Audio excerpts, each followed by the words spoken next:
Bang.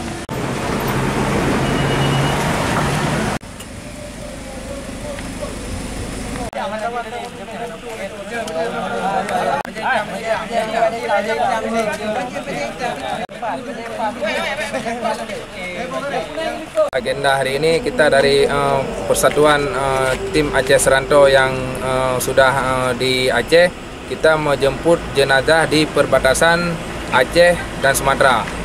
Untuk membawa jenazah kita serah terima ke rumah duka yang di Panten Labu, Kecamatan Jambuai. Almarhum Muhammad Basri, dia di pengerokan yang dilakukan di Teater Serpong, Banten.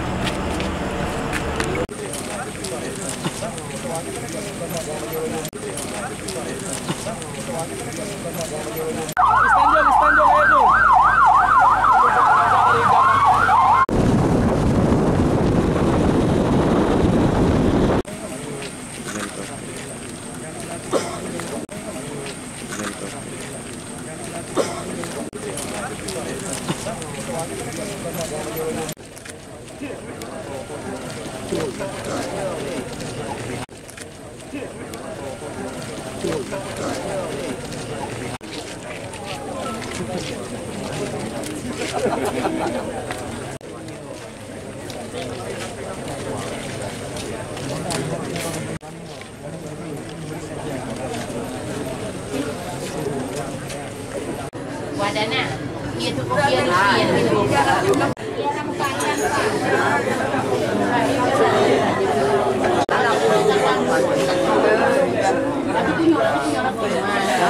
Berbahagia ini sama-sama kita ucapkan pujian syukur yang mana oleh Allah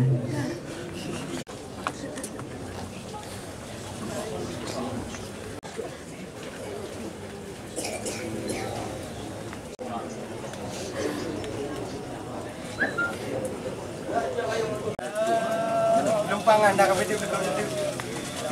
Rampung ah. Iyo beramai urang bah. Iyo bawa. Pai haja nyo hanya dadong. Pai haja rano.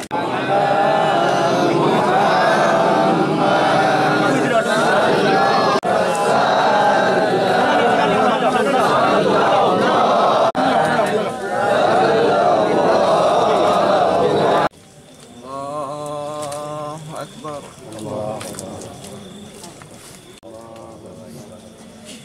La ilaha illallah. Asyhadu anna Muhammadar Rasulullah. Pertama sekali saya mengucapkan atas nama Gesik Kampung Teping Gajah, Kecamatan Tanah Jambuai, saya mengucapkan ribuan terima kasih karena warga saya yang musibah di Banten, saya tahu lewat Facebook. Begitu saya dengar dia sudah meninggal di sana, meninggal di tempat kejadian.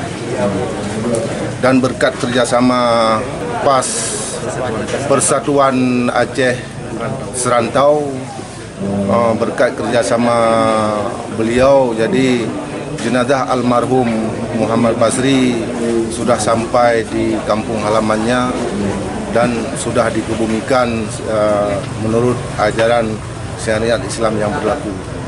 Dan selanjutnya saya berharap atas nama Gesik Kampung Teping Gajah dan keluarga dan juga masyarakat Teping Gajah khususnya dan umumnya Kecamatan Tanah Jambuai, mengharap pelaku-pelaku yang